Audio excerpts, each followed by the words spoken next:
just last week, President Obama authorized the transfer of 4 Yemeni GITMO detainees to Saudi Arabia. And it looks like it won't be the last transfer before he leaves office. Out of the 55 detainees left at Guantanamo Bay, there are 19 eligible for transfer. But do we really want to let these men have the opportunity to return to the battlefield, as so many, upwards of 30%, have done?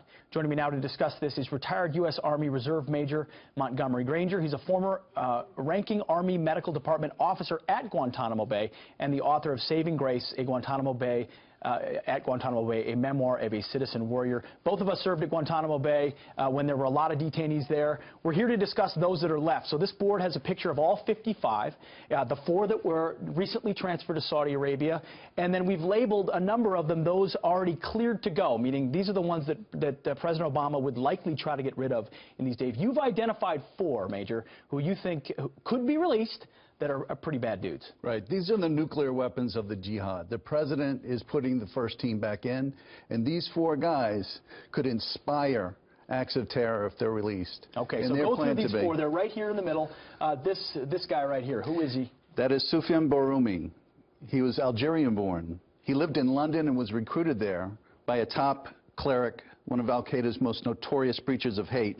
He is also a senior explosives expert and trainer. And he was, I see there in 2010, he was recommended for prosecution. So we wanted to go after him. Now we've reclassified him, or Barack Obama has. Now he's clear for release. Exactly. There you go.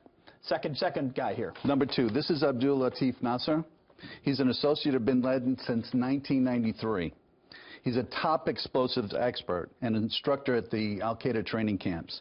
He commanded bin Laden's troops at the front line, and he covered bin Laden's escape from Tora Bora. As it said at the bottom, and this is something I'm very aware of, is there were uprisings at Guantanamo Bay. When I was there as a guard, we were a part of putting a lot of those down. These are guys who said while at Guantanamo Bay they want to keep killing Americans, and cleared to go, as you said. Exactly, and that brings us to the number 3 guy. He is YASIN ISMAIL, commanded Al-Qaeda forces in Afghanistan, and said to have threatened and assaulted guards, and was assessed prior to the president's jailbreak of being too dangerous to be released. Too dangerous to be released, threatened guards, attacked guards. Look at that smile. That smile is not one that says, I can't wait to be free and be a good guy. That says, I can't wait to be free and go back to the jihad, which these people have said their lives are committed to. Again, reclassification.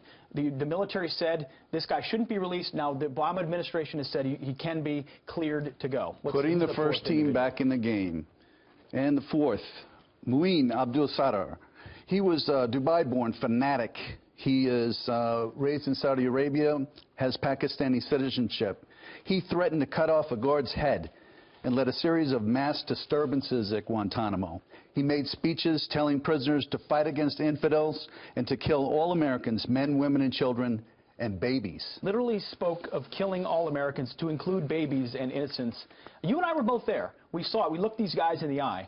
These are folks that want to kill Americans and are going to go back and try to do so, yet we're going to release as many as we can. Exactly. And these 4, because of their skills, experience, and disposition, they could successfully lead and inspire others in deadly operations against U.S. and our allies. Which is why Mr. Trump has said we shouldn't close GITMO and we shouldn't be releasing these guys, but Barack Obama is hell-bent to do so. Thanks for laying this out for us. This is a scary picture, but it's a picture of what Barack Obama has done with our national security. Thank you, sir. Thanks, Pete. Appreciate it.